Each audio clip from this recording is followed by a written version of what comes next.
Welcome back, ladies and gentlemen. Now, there are 3 laws that Newton says, okay? And they are labeled the first, second, and third law because scientists are bad at naming things, as we've discussed.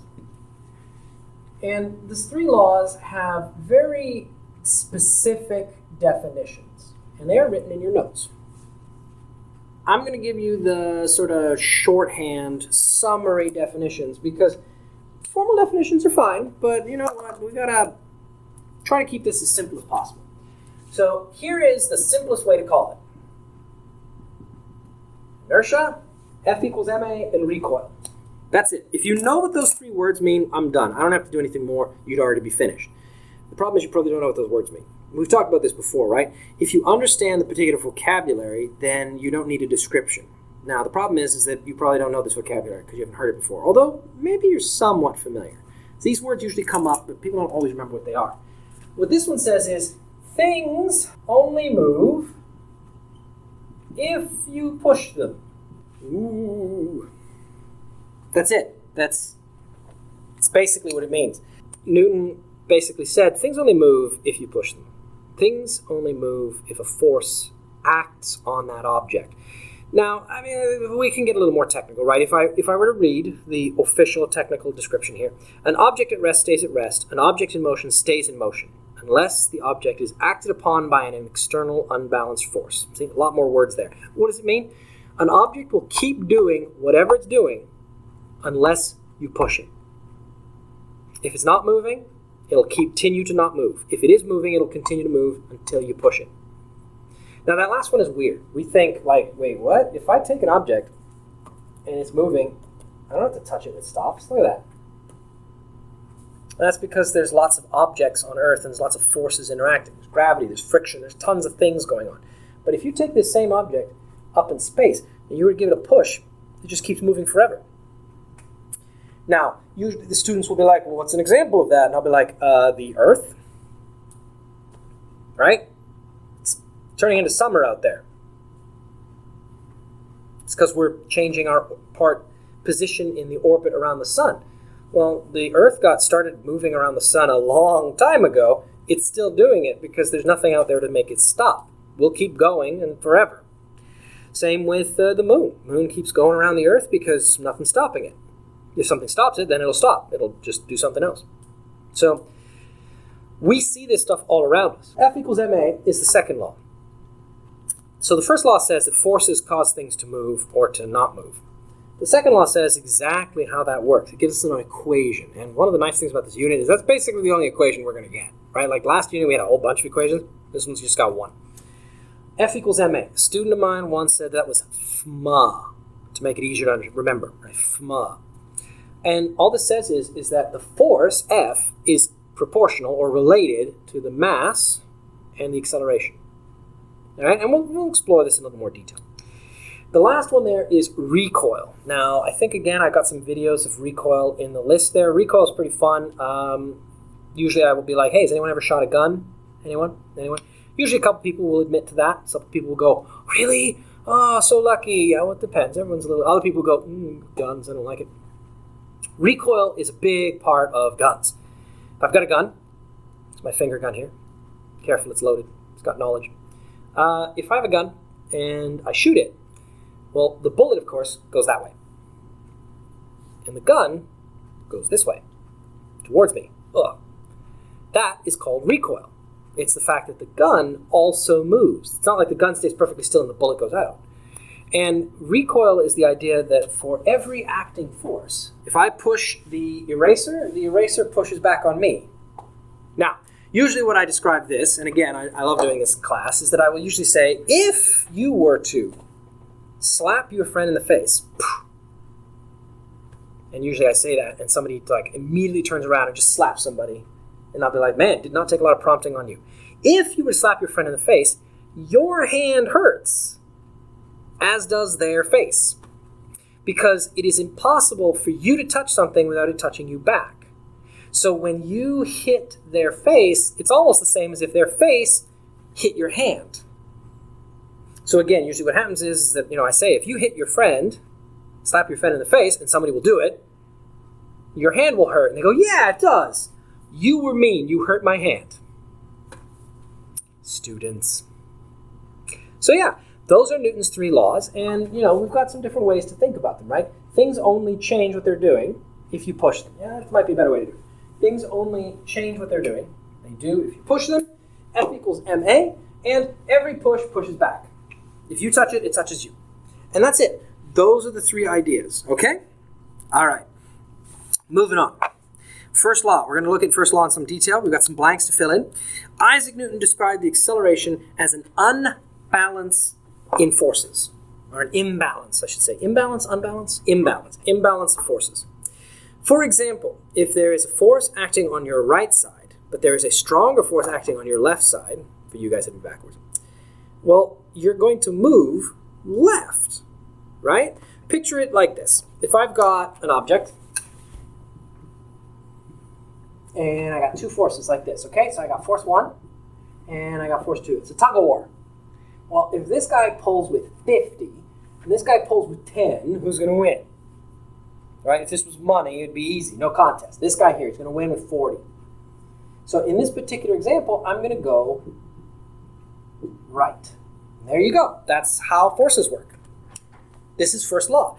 Because the forces are bigger going one way, I move in that direction. Done. We're finished. So this characteristic of matter, this tendency, this property of matter to resist change is called inertia. That's its name. Inertia is the name we give to the tendency of matter to say, I don't know, be lazy and want to sit on the couch rather than go out and do anything. Now, we got some conceptual questions on the bottom of page 57. I want you guys to give them a try. Conceptual questions are always a little tricky, okay? So I'll do the first one with you guys, and then you guys can try the rest. Conceptual questions have no numbers, because they're about, do you understand the idea? So if you were in a spaceship and fired a cannonball into space, how much force would have to be exerted on the ball to keep it moving once it left the spaceship? Well, we're in space. As I already said, in space, there's nothing to push back, right? On Earth, if I shoot a cannonball, there's the air pushing back against it. There's gravity pulling it down. There's all sorts of other forces acting on the object. But in space, that doesn't exist. There's no air. There's no gravity. So in space, cannonball, you fire it, it just keeps going forever. Never stops. So the answer to the first question is none. Once you launch it, it goes. Now this does have an unusual result, because that means that things that are launched in space never stop. Ever. The asteroid that knocked out the dinosaurs 65 million years ago or so, it was launched billions of years before that. Somewhere, at some time, something happened which launched this asteroid off. And it was a slow, lumbering missile that was never going to stop until it happened to hit the Earth.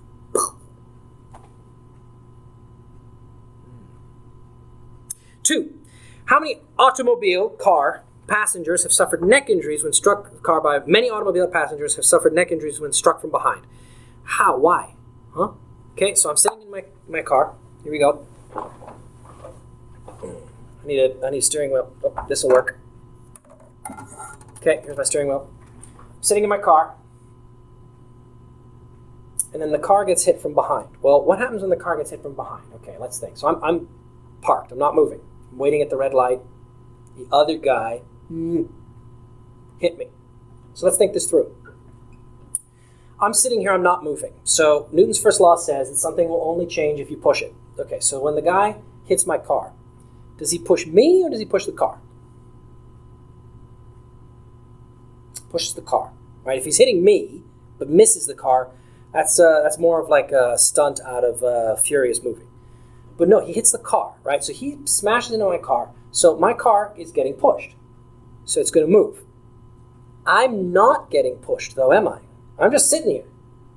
So what happens is that I sit perfectly still, and the car tries to slide forward. Well, I stay in the same place as the car goes forward. My back is supported by the chair, so it starts to get pushed forward too, but my head isn't. What happens? My head stays in exactly the same place as the car continues to go forward, this snaps my neck back. So I end up with a neck injury. How did they fix this? They put in headrests. The purpose of a headrest isn't for you to rest your head on. It's not because anyone's sitting in the car going, I'm going to relax now. That's not what's going to happen. The purpose of the headrest is so that way when some poor jerk hits you from behind and your car starts to roll forward, your body, your back, and your head gets pushed forward all at the same time.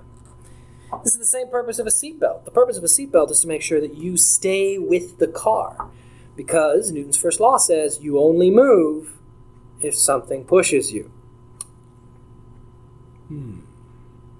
Look at that. So, seatbelts, actually there's a funny story about seatbelts. I always like telling the story. When seatbelts were first introduced, there was a big problem, and it was in the news. It was a super big problem, and they were like, seatbelts introduced, injuries increase. Automobile injuries increase. And the government at the time, because originally seatbelts were not part of cars, right? So eventually they said you have to put seatbelts in, and then they did, and then the reports were coming back, people were getting hurt. More people were getting hurt because of seatbelts. So everyone was like, aha, seatbelts are bad for you, you shouldn't have them. Well, there's a reason why the injuries were going up, because the number of people dying was going down. Right? 10 crashes, 8 people died, 2 people hurt. That's 2 injuries, but 8 dead. 10 crashes, 5 people die, 5 hurt. Well, that's 3 more injuries because 3 less people are dead. So this is a classic example of people not quite understanding the resulting information that is being presented. If you wear a seatbelt, you're safer because it ensures that you will not be thrown out of the vehicle, and that's never a good thing.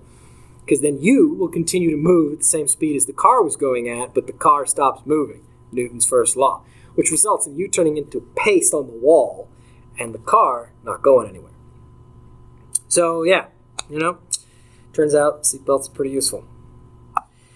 Let's see, what's the next one? Suppose you place the ball in the middle of a wagon and accelerate the wagon forward. Describe the motion of the ball relative to the ground. Oh, see, this is another one that's going to be really hard. I can't show it, unfortunately. Usually I show this one in class. It's a really good experiment.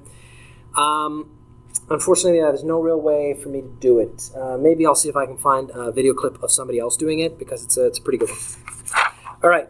Now, there's a bunch more on page 58. You guys take a look at those. Give them a try yourself. I'm going to continue on with page 59 and talk about Newton's second law. Okay? That one right there. So, in Newton's second law, we are considering, this is page 59, the relationship between the object's mass and its acceleration. Really, this is the same as Newton's first law, but now we're getting numbers to it, right? First law was saying you only move if you push. Second law is saying how hard you got to push to make that thing move, right? First law just says if I push it, it moves. Second law says this is how hard I have to push it to make it move this fast.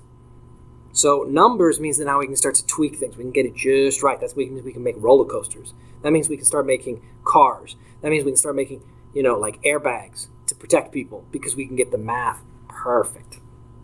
So the mass of an object the more mass an object has, the more difficult it becomes to change the object's acceleration. Heavy things are harder to move because you have to put more force behind them, right? An example of this, train, right? Train's coming down the tracks, and there's the crossing where the car is going to be. The train can't stop, right? It's too big. So its inertia is going to keep it moving, right? Because it's already moving. It's going to keep moving until it applies the brakes, but the brakes take time. The brakes take a lot of time. For a train especially, trains are big. They got a lot of mass. That means they got a lot of inertia. So in order for me to stop a train, I have to apply so much force over such a huge distance. Trains have got to stop, have to begin hitting the brakes kilometers away from the station. Kilometers. So if you're sitting on the track and the train's coming, it can't stop. It just looks at you and goes, well, I'm bigger.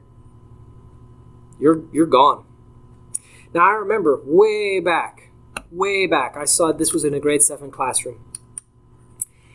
A train hitting a car is the same as a car hitting a can of pop.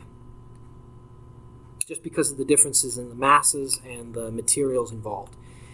It's never going to be fun. And so people they'll try to rush the gate, but if they get stuck, they're done. They're just done. So just don't do it, guys. Okay? This physics is sort of the weird unit because it's got some of the most applicable knowledge that you can use in your everyday life, but it's got the most math. So everyone's always like, I don't want to do it. There's at least some stories in here that I'm hoping are somewhat interesting. Oh, that reminds me. I forgot the stories about Sir Isaac Newton. Oh well. All right. For example, it is more difficult to move a piano from rest than a piano bench. This is because the piano has more inertia than the bench and because it has much more mass. So now we see our equation, F equals ma, and we see some units and such here. So F, force, is measured in newtons, named after the guy who figured it out. You know you're doing a good job when you figured stuff out like that. So it is in N, right, that's the unit, and it is, of course, mass is in kilograms, and acceleration is meter per second squared. And here's the weird thing about newtons. It also is kilogram meters per second squared. Newtons, they're kind of messy, they're kind of weird, right? They're big. Look how much space they take up there. So what we do is that we summarize it. We give it a shortcut. We just use the N, right? Because that makes it simpler. So yeah, there you go. That's the units, and you'll see the units just come directly out of the equations that we started with. So we keep going. A force is any kind of push or pull on an object. Simply applying a force does not mean the object will move. You can push as hard as you want on a wall and it won't move, right? If I sit here and do this, nothing's going to happen. I'm not that strong. The law also implies that to achieve a certain acceleration, the amount of applied force must be somehow related to the mass of the object. Put another way, the bigger the object, the more mass that it has, the more force you need to push in order to make it move the same speed, right? A light thing can go really fast easily. A heavy thing takes more effort. So, next page, you guys have got some equations to try, and what we see is that you got a table, and it says 20 newtons of force for all of them. So let's take a look at that. 20 newtons of force for every single one of them. Well, if it's 20, I could do that as 20 times 1. I could do it as 10 times 2. I could do that as 5 times 4. All of these will make 20. So if I apply a 20 newton of force to a 20 kilogram object, it'll move at 1 meter per second squared. If I apply 20 newtons of force to a 10 kilogram object, it'll move at 2 meters per second squared. See, it's twice as fast. 20 force on a 5 kilogram object, it'll move 4 meters per second squared. It'll move 4 times as fast as the first one. So that's what we're seeing here, okay? Now you guys got some numbers that you guys can try here, some conceptual questions again. So suppose a cart is being pushed by a certain force. Net force means you add all the forces. If the net force is doubled, how much does acceleration change? Okay, so I'm saying that this number here is going from 20 to 40. This is staying the same because I didn't change the mass, but what's going to happen to this? Well, 40 and 20, I can make that with a 2 here, right? So there you go. If I increase the force, if I push harder, I go faster. You're in a car, you want to go faster, you push on the gas. More gas, more force, more acceleration. Car goes faster, right? If the car got heavier, obviously it wouldn't. That's one of the reasons why, for example, a truck at the stoplight takes so long to get going, right? And you're sitting there behind it going, come on, I got places to go. The reason it takes so long to get going is just because the stupid thing is so heavy. So the force the engine's putting out can't make it speed up very quickly. That's all. Try the others, all right? I'll put up some answers online. I think they're even in the answer book already. On page 61, you see some calculation questions. You guys can try those. Again, answers will be online. I'm going to move on. I'm just breezing through these, aren't I? I want to get through all 3 laws before we, take a little bit of a break here. Newton's third law. Since forces always occur in pairs, there's your underlined word, either acting, another one, or reacting, trying to consider the opposite force acting when a more obvious force is acting in everyday activities. Okay, so what do we mean here? Unbalanced forces cause acceleration, but there will be no acceleration if the forces are balanced. Okay, so let's take a look at some examples that we've got here. Okay, so you are applying force on a wall. So if you go and push on the wall pushes back on you, as we said.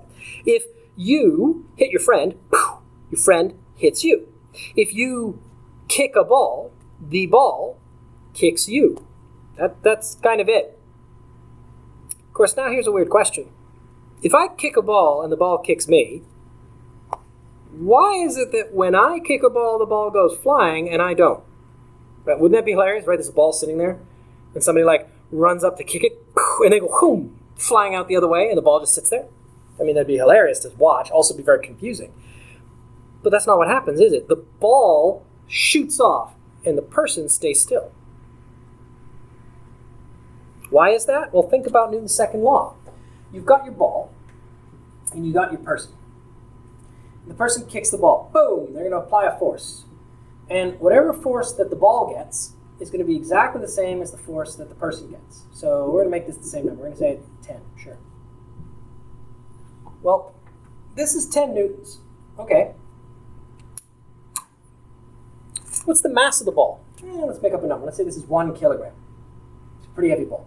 We're going to say that this one here is 70 kilograms. Well, look at the differences in the math, right? 10 newtons of force equals 70 times A. 10 newtons of force equals 1 times A.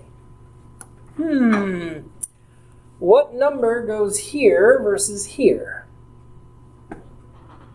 Well, let's see. What number times 1 makes 10? Oh yeah, 10. Okay, so this one's going to be 10. Well, this one's a little bit harder. What number times 70 makes 10? 70. That's going to have to be 0.14. So this guy's going to move at 10. This guy's going to move at 0.14. You're not even going to notice this one, but you're definitely going to notice this one. So what happens is that when you kick the ball does kick you back, but you're so heavy, it doesn't do anything because you're so much bigger than the ball. This is also why, for example, you right now could get up and jump. And when you jump, you push down on the ground, right? That's how you jump. Well, the ground then pushes up on you, throwing you up in the air. Gravity pulls you back down, of course. Sorry, unless you're Superman. But what ends up happening is that you push down on the earth. Well, the earth doesn't move because the earth is huge compared to you, right? So you have very little effect. All right, so that's what we're seeing here, right? Newton's first law, things only move if you push them. That's it. Newton's second law, numbers time, but those numbers are pretty simple. Newton's third law, forces act in pairs, but then different things happen because different objects have different masses, right? This is why, for example, if I have a hammer, and I'm hammering away at a nail, well, the hammer's very heavy, the nail's very light, so I hit the hammer on the nail, boom, nail moves, hammer also moves a little bit, recoils, but comes back up just a little bit, but not a lot. Okay? All right. So you guys have a few more things to try. To page 64. Bam, look at that. We just breezed through it. This unit only goes up to page 75, and we're already on page 64. We only got 10 pages left. Whoa, Mr. C, take a break. Take a breather, which we are. We're going to pause it here. I'll upload this in a second. You guys try some stuff, and you guys get some answers and things. See what you guys can do. Hopefully you guys are having a good time, and I will talk to you guys next time.